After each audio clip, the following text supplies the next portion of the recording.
Hello everyone, welcome to Satyam classes. आप सभी का स्वागत है आज की हिंदी की क्लास में। और क्लास शुरू करने से पहले बात कर लेते हैं अपने केवीएस पीआरटी के वीडियो कोर्स के बारे में। कुछ बच्चे काफ़ी परेशान थे कि हमें खुद को इनरोल करना है, तो उनके लिए बहुत ही कह सकते हैं ग्रेट अपॉर्चुनिटी है 26 सितंबर से लेकर के 5 अक्टूबर तक कि वो खुद को इनरोल कर सकते हैं केवीएस पीआरटी के इस कोर्स में ओनली 1299 में। तो जल्दी से जब ये ऑफर स्टार्ट होगा आप खुद को इनरोल कर लीजिएगा, ताकि बाद में ये ना रहे कि मैंने किया नहीं और कोर्स जो है उसका टाइम भी खत्म हो गया। आप इनरोल कर सकते हैं। चलिए स्टार्ट करते हैं क्लास। और आज की क्लास में एक बार फिर से हम डिस्कस करने वाले हैं विशेषण को, क्योंकि विशेषण का पार्ट 1 हम लोगों ने डिस्कस किया था। जो बच्चे पहली बार क्लास में आए हैं वो उस क्लास को, इसके पहले की जो क्लास है उसे जरूर आप लोग देख लीजिएगा, क्योंकि जब हम कोई भी चीज बेसिक से स्टार्ट करते हैं तो जैसे जैसे उसका लेवल इंक्रीज होता जाता है, अगर बेसिक नहीं पढ़े रहेंगे तो समझ में नहीं आएगा। इसलिए आपको विशेषण का पार्ट 1 जरूर देखना चाहिए। एंड अगर आपको और भी चीज़ें हैं जो समझ में नहीं आ रही हैं, उसके लिए भी आपको अलग से टेलीग्राम पे आप जुड़ सकते हो हमसे। उसकी लिंक जो है वो डिस्क्रिप्शन बॉक्स में है, तो आप यहाँ से हमसे जुड़ सकते हैं। चलिए क्लास को स्टार्ट करते हैं और सबसे पहले हम बात कर लेते हैं फर्स्ट क्वेश्चन के बारे में। फर्स्ट क्वेश्चन पूछा जा रहा है, सार्वनामिक विशेषण से युक्त वाक्य है। यानी कि हमें 4 ऑप्शन दिए गए हैं, चारों ऑप्शन को हम पढ़ेंगे और बताएंगे किस ऐसे ऑप्शन में सार्वनामिक विशेषण का प्रयोग किया गया है। ऑप्शन ए है उस पुस्तक को पढ़ो, बी ऑप्शन है 5 छात्र कक्षा में नहीं है, सी ऑप्शन है थोड़ा सा दूध लाओ, एंड डी ऑप्शन है कल फिर आना। तो आप लोग जब विशेषण पढ़ेंगे तो विशेषण में ये बताया गया होगा कि जब किसी चीज के नंबर्स को दिखाया जाएगा, ठीक है, नंबर्स को दिखाया जाएगा तो वहां पर संख्यावाची विशेषण होता है। क्या होता है? संख्यावाची विशेषण होता है। लेकिन जिसको हम सिर्फ माप तोल सकते हैं, जिसके लिए किसी एक इकाई का प्रयोग करते हैं, किसी एक यूनिट का प्रयोग करते हैं, उसे हम कहते हैं परिमाणवाचक, परिमाणवाचक विशेषण, परिमाणवाचक विशेषण। तो अगर हम देखें तो पुस्तक की विशेषता क्या बता रहा है? पुस्तक शब्द क्या है? पुस्तक शब्द संज्ञा है और संज्ञा के पहले सर्वनाम का प्रयोग हुआ है, उस शब्द सर्वनाम होता है। और पुस्तक की जब विशेषता बताएगा उस शब्द, तो ये हो जाएगा सार्वनामिक विशेषण। ठीक है, संज्ञा सर्वनाम जब भी इकट्ठे आए ना तो आप एक चीज को याद रखिएगा कि पहला शब्द सार्वनामिक विशेषण हो जाता है। तो correct answer option A. Next move करते हैं अगला क्वेश्चन, आलस्य शब्द का विशेषण क्या है? ऑप्शन ए है आलस, बी ऑप्शन है अल्स, सी ऑप्शन है आलसी, एंड डी ऑप्शन है आलसीपन। तो एक मैं शब्द आपको लिख के दे रही हूं, इंसान, इंसान।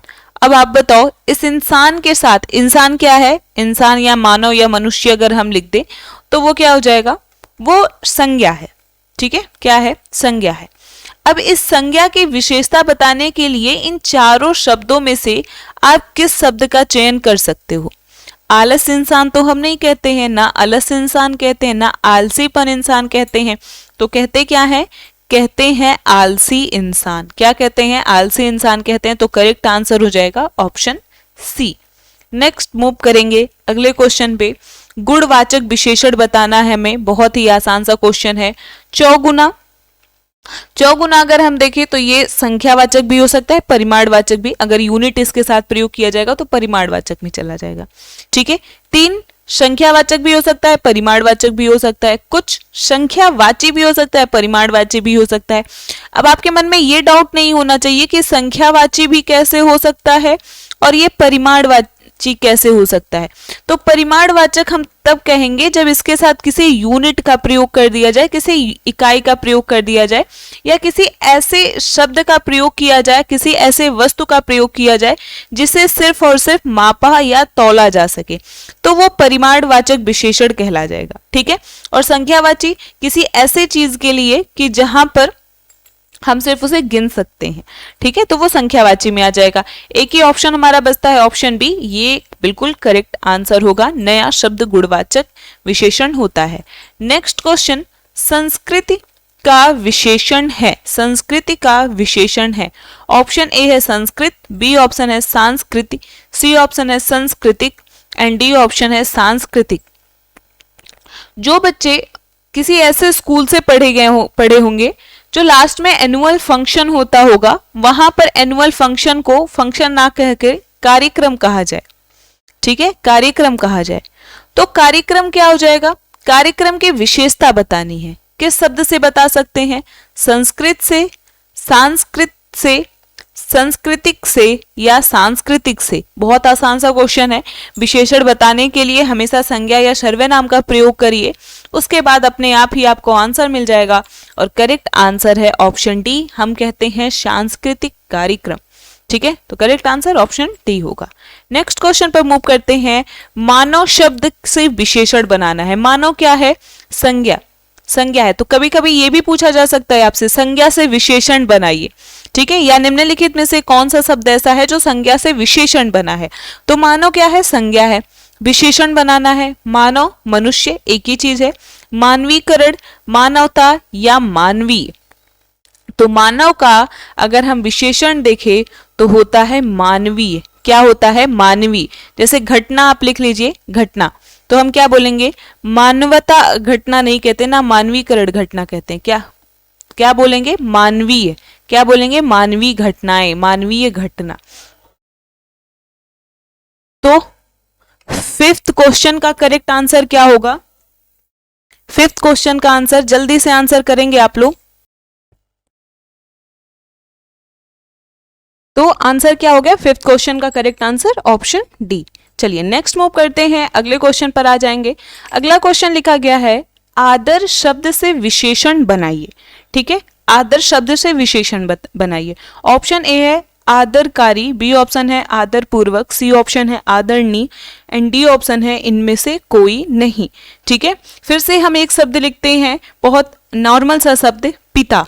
अक्सर जब आप लोग हिंदी पढ़ते होंगे या इंग्लिश, तो वहाँ पे लेटर लिखने के लिए, पत्र लिखने का एक कह सकते हैं कि क्वेश्चन यहाँ से भी बनता है कि पत्र कितने तरह से होते हैं या लेटर कितने टाइप के होते हैं, वहाँ पे आप लोगों ने पढ़ा होगा।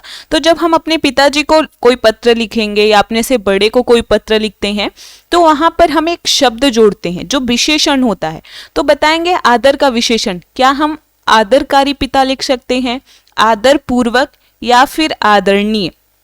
इनमें से तो एक होगा, मैंने डी ऑप्शन कट कर दिया। तो करेक्ट आंसर क्या होगा? करेक्ट आंसर ऑप्शन सी होगा। हम लिखते हैं आदरणीय पिता। क्या लिखते हैं? आदरणीय पिता लिखते हैं। चलिए नेक्स्ट मूव करते हैं, अगले क्वेश्चन पर आ जाएंगे। अगला क्वेश्चन दिया गया है, निम्नलिखित में कौन सा शब्द विशेषण है? कौन सा शब्द विशेषण है? ऑप्शन ए है मात्र, बी ऑप्शन है खर्च, सी ऑप्शन है निपट एंड डी ऑप्शन है चुपचाप। बहुत आसान सा क्वेश्चन है, बहुत ही आसान सा क्वेश्चन है। विशेषण बताना है आपको। विशेषण, तो विशेषण क्या होता है? जो विशेषता बताएगा, ठीक है, जो विशेषता बताएगा। तो इस क्वेश्चन का करेक्ट आंसर होगा ऑप्शन सी, निपट।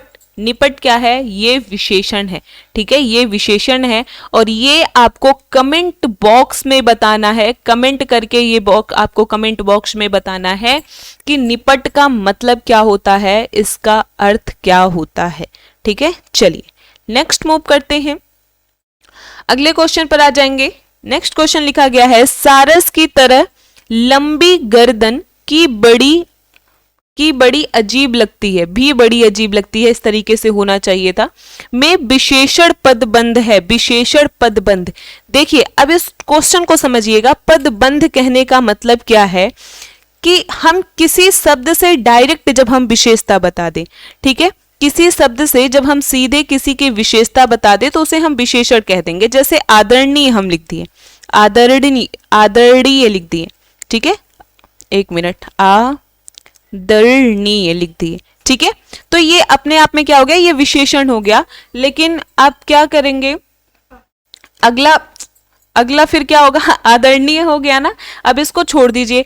अब आप बताइए, लेकिन अगर मैं ये लिख देती कि भगवान के समान आदर करने योग्य, आदर करने योग्य, भगवान के समान आदर करने योग्य, मतलब विशेषण निकले के ये हम एक पूरे वाक्य की तरह या वाक्यांश की तरह हम उसे लिख रहे हैं, तो ये वाक्यांश क्या कहलाएगा, ये वाक्यांश विशेषण पदबंध कहलाता है। ठीक है, आई होप ये पॉइंट आपको समझ में आया होगा। तो क्या होगा इसमें, विशेषण पदबंध क्या है, तो यहाँ पे देखिए गर्दन क्या है, गर्दन पदबंध नहीं होगा, सिर्फ ये शब्द है, है क्या है, सिर्फ शब्द है, लगती सिर्फ शब्द है। अब यहाँ पे एक वाक्यांश की तरह हमें क्या दिख रहा है, ऑप्शन ए दिख रहा है, और ये आपका करेक्ट आंसर हो जाएगा, सारस की तरह लंबी। चलिए नेक्स्ट मूव करते हैं। अगला क्वेश्चन, इनमें से किस वर्ग के सभी शब्द विशेषण नहीं है, सभी शब्द विशेषण नहीं है, बहुत ही आसान सा क्वेश्चन है। ऑप्शन है ए है उदारता सौंदर्य, बी ऑप्शन है मीठा बहुत, सी ऑप्शन है थोड़ा 3 एंड डी ऑप्शन है दूसरा पापी। बहुत ही आसान सा क्वेश्चन है, पूछा गया है कि विशेषण नहीं है। ठीक, अब ये बताइए सुंदर, सुंदर का क्या हो जाएगा, सुंदर का अगर हम भाववाचक संज्ञा देखें तो सौंदर्य होता है, सुंदरता होता है। ठीक है, तो जब सुंदरता या इस तरीके से सौंदर्य या सुंदरता हो जाएगा तो ये क्या हो जाएगा, ये तो भाववाचक संज्ञा हो गया, और हमसे यही पूछा है कि कौन सा विशेषण नहीं है, तो ऑप्शन ए विशेषण नहीं होगा, क्योंकि उदारता और सौंदर्य दोनों भाववाचक संज्ञा है। नेक्स्ट मूव करते हैं। अगला क्वेश्चन, दुबई कितना सुंदर देश है। अब यहाँ पे क्वेश्चन नहीं पूछा जा रहा है, क्वेश्चन नहीं पूछा जा रहा है। ठीक है, यहाँ पे बताया जा रहा है कि मतलब एक तरीके से बहुत सुंदर हम कह सकते हैं, जो बता रहा है उसके अकॉर्डिंग कि दुबई बहुत सुंदर देश है। ये भी लिख सकता है कितना सुंदर देश है, वो बहुत आश्चर्यचकित होकर के भी बोल सकता है ये। ठीक है, तो रेखांकित पद कितना में है, बताना है कि ये क्या है, परिमाणवाचक विशेषण है, विधेय विशेषण है, प्रविशेषण है, एंड साथ में लास्ट ऑप्शन दिया गया है कि संख्यावाची विशेषण है। ठीक है, कुछ ज्यादा नहीं समझना है, सुंदर विशेषण है, विशेषण की जो विशेषता बताएगा वो क्या हो जाएगा, वो प्रविशेषण हो जाएगा। तो 10th क्वेश्चन का करेक्ट आंसर हो जाएगा ऑप्शन सी। नेक्स्ट क्वेश्चन पर चलेंगे। अगला क्वेश्चन, उत्कर्ष का विशेषण क्या होगा, उत्कर्ष शब्द का विशेषण बताना है। ऑप्शन ए है उत्कीर्ण, बी ऑप्शन है अवकर्ष, सी ऑप्शन है अपकर्ष एंड डी ऑप्शन है उत्कृष्ट। ठीक है, उत्कृष्ट। तो बताएंगे जल्दी से इस क्वेश्चन का आंसर क्या करेक्ट होगा। इसको पहचानने का सिंपल सा तरीका, संज्ञा या सर्वनाम के साथ प्रयोग करें, आसानी से समझ में आ जाएगा। इस क्वेश्चन का करेक्ट आंसर है ऑप्शन डी। उत्कर्ष का विशेषण क्या होता है, उत्कृष्ट होता है। उत्कृष्ट कैसे होगा, जैसे मान लीजिए आप एक प्रश्न लिख दें, प्रश्न लिखे, अब हम कह सकते हैं उत्कृष्ट प्रश्न है। ठीक है, मतलब बहुत अच्छा क्वेश्चन है आपका। नेक्स्ट क्वेश्चन पर मूव करेंगे। अगला क्वेश्चन, इनमें से किस शब्द में संख्यावाची विशेषण का प्रयोग हुआ है। ऑप्शन ए है भारी बोझ, अब देखिए संख्यावाची कह रहा है, कुछ करना ही नहीं है। ऑप्शन बी है उस किताब में, सी ऑप्शन है लाल निशान एंड डी ऑप्शन है दूसरा दिन। तो बहुत ही आसान सा क्वेश्चन है, करेक्ट आंसर होगा ऑप्शन डी, क्योंकि हम दिन को काउंट कर सकते हैं और उसके सामने लिखा गया है दूसरा, तो दूसरा क्या हो जाएगा, संख्यावाची विशेषण होगा। नेक्स्ट क्वेश्चन पर 13 नंबर का क्वेश्चन, आज तो बहुत जल्दी जल्दी हमारी क्लासेस हो रही हैं। किस क्रमांक में विशेषण युक्त प्रत्यय नहीं है, विशेषण युक्त प्रत्यय नहीं है। ऑप्शन ए है चिंतित, बी ऑप्शन है समझौता, सी ऑप्शन है पठनीय एंड डी ऑप्शन है विशेषज्ञ। ठीक है, बहुत ही आसान सा क्वेश्चन है। ठीक है, बहुत ही आसान सा क्वेश्चन है और मुझे पता है आप सबको इसका आंसर पता होगा, तो जल्दी से आंसर करेंगे। यहाँ पे जो विशेषण नहीं है वो हमें बताना है, ज्यादा कुछ क्वेश्चन पे ज्यादा पढ़ के कंफ्यूज मत होइए, जो विशेषण नहीं है वो बताना है। ठीक है, और इस क्वेश्चन का करेक्ट आंसर होगा ऑप्शन सी, समझौता विशेषण नहीं है। नेक्स्ट क्वेश्चन पर मूव करेंगे। अगला क्वेश्चन, संज्ञा से निर्मित विशेषण नहीं है। ध्यान से सुनिएगा, संज्ञा से निर्मित विशेषण नहीं है। ठीक है, ऑप्शन ए है धनी, बी ऑप्शन है इमारती, सी ऑप्शन है हंसोन एंड डी ऑप्शन है बुद्धिमान। ठीक है, तो करेक्ट आंसर क्या होगा, देखिए हंसना क्रिया है, हंसना क्या है, क्रिया है, तो क्रिया से बनेगा हंसोड़, हंस क्रिया से बनेगा हंसोड़।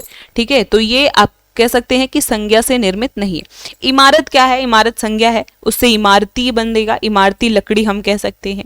ठीक है, धन, धन क्या हो जाएगा, संज्ञा, धनी, धनी इंसान विशेषण, ठीक है, इस तरीके से कर सकते हैं। नेक्स्ट क्वेश्चन पर मूव करेंगे। अगला क्वेश्चन, भाववाचक संज्ञा से निर्मित, भाववाचक संज्ञा से निर्मित विशेषण है। ऑप्शन ए है ऊंचा, बी ऑप्शन है रंगीन, सी ऑप्शन है चलता एंड डी ऑप्शन है प्यारा।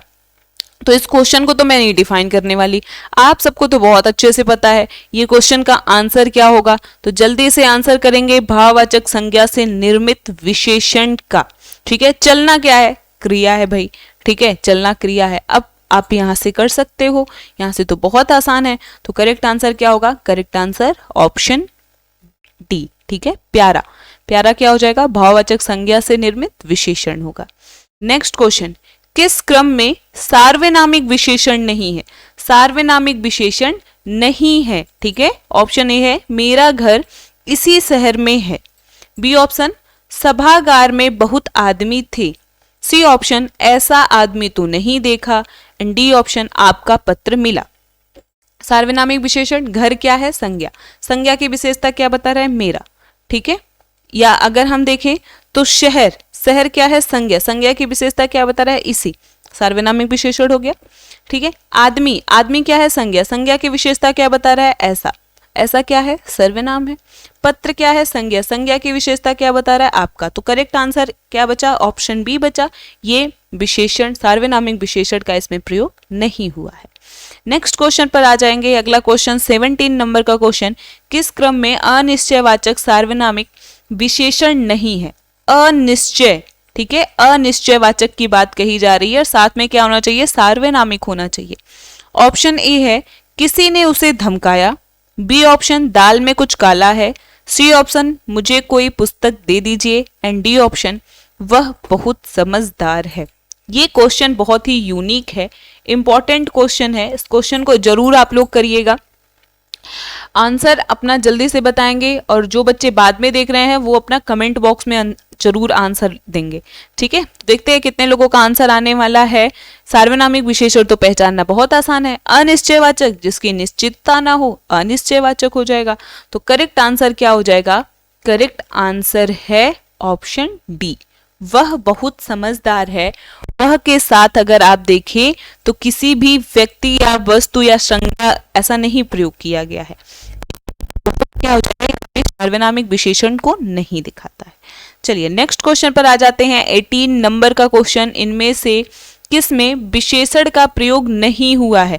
कुछ लोग, बहुत कंफ्यूजन रहता है कुछ लोगों को। देखिए जब हम पद परिचय के क्वेश्चन करेंगे ना, पद परिचय के क्वेश्चन करेंगे तो उसके पहले हमें अच्छे से संज्ञा, साथ में सर्वनाम, अभी तो हमें सर्वनाम भी करना है, ठीक है, फिर क्रिया भी हमें करनी है, अभी विशेषण, अच्छा विशेषण हम लोग कर रहे हैं, ठीक है। इसके बाद लिंग भी हमें जानना जरूरी होता है, इसके बाद वचन भी जानना जरूरी होता है। ये पॉइंट्स जब तक आपके क्लियर नहीं होंगे ना, तब तक पद परिचय अच्छे से क्वेश्चन नहीं कर पाएंगे। तो पद परिचय के क्वेश्चन हम कोशिश करेंगे सबसे लास्ट में करें, उसके पहले ये टॉपिक हम कवर कर लें, ठीक है।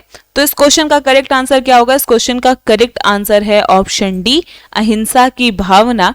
यहां पर कह सकते हैं विशेषण का प्रयोग नहीं हुआ है। चलिए नेक्स्ट मूव करते हैं।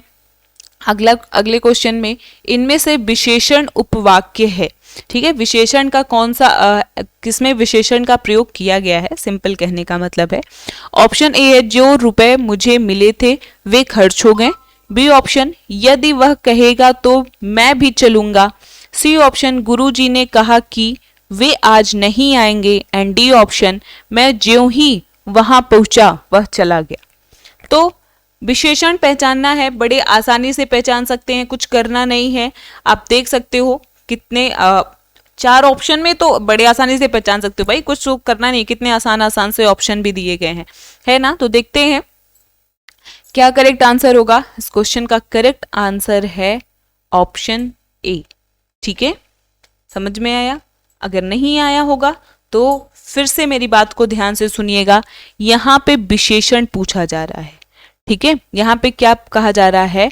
विशेषण, ठीक। अब आपका होमवर्क क्वेश्चन ये है कि इस क्वेश्चन को जो चारों ऑप्शन है, इसमें तो पहला मैंने बता दिया कि इसमें विशेषण उपवाक्य नहीं है, बाकी तीनों ऑप्शन में बी, सी एंड डी में कौन कौन से शब्द विशेषण हैं ये आप कमेंट बॉक्स में बताएंगे, यही आपको होमवर्क करना है और ये बहुत ही ज़्यादा इंपॉर्टेंट है। अगर ये क्वेश्चन आप लोग सॉल्व कर लिए ना तो मान लीजिए कि आपको 99% आपको बहुत अच्छी तरीके से विशेषण आ चुका है। एंड आज का लास्ट क्वेश्चन, उत्कर्ष एक कुशाग्र विद्यार्थी है। ठीक है, कुशाग्र विद्यार्थी है।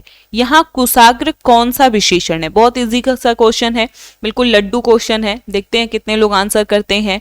ऑप्शन ए है गुणवाचक, बी ऑप्शन है परिमाणवाचक, सी ऑप्शन है सार्वनामिक एंड डी ऑप्शन है संख्यावाचक। तो यहाँ पे किसी के कह सकते हैं माप तौल का बोध नहीं हो रहा, परिमाणवाचक नहीं होगा। नंबर काउंट नहीं करना है, संख्यावाचक नहीं होगा। ठीक है, सर्वनाम का कहीं पे प्रयोग नहीं हुआ तो सार्वनामिक विशेषण नहीं होगा। एंड करेक्ट आंसर होगा ऑप्शन ए, कुशाग्र गुणवाचक विशेषण है। कुशाग्र शब्द क्या होगा? गुणवाचक विशेषण होगा। तो आई होप सारे क्वेश्चन आपको समझ में आए होंगे, पूरे पॉइंट्स क्लियर हुए होंगे। जो बच्चे नए जुड़ रहे हैं वो चैनल को सब्सक्राइब कर सकते हैं। खास करके मैं आपको बताना चाहूंगी कि केवीएस पीआरटी के लिए जो बच्चे डेडिकेटेड हैं वो हमारी रेगुलर क्लासेस को देखा करें, लाइक किया करें, शेयर भी कर दो भाई, और कमेंट भी करें। आप बताया करें कि फीडबैक अपना कैसा लगा आपको क्लास, जैसे बोलते ना कैसा लगा मेरा मजाक। ठीक है, तो यहाँ पे मजाक नहीं, आपको सीरियसली बताना है कि क्लास कैसा लगता है आपको। लाइक शेयर भी करते चलेंगे, चैनल को सब्सक्राइब करेंगे। एंड जल्द ही हम अपनी नई सीरीज भी स्टार्ट करेंगे उन बच्चों के लिए जो किसी अदर एग्जाम की तैयारी करते हैं। ठीक है, अदर एग्जाम की तैयारी करते हैं, यानी कि ओवरऑल ऐसे कुछ कॉन्सेप्ट लेके चला जाएगा। ठीक है, तो केवीएस वाले बच्चे खास करके फोकस करें अपने पढ़ाई पर, जल्दी उनको रिजल्ट भी मिलेगा उनके पढ़ाई का। ठीक है, मिलते हैं नेक्स्ट क्लास में। Thank you.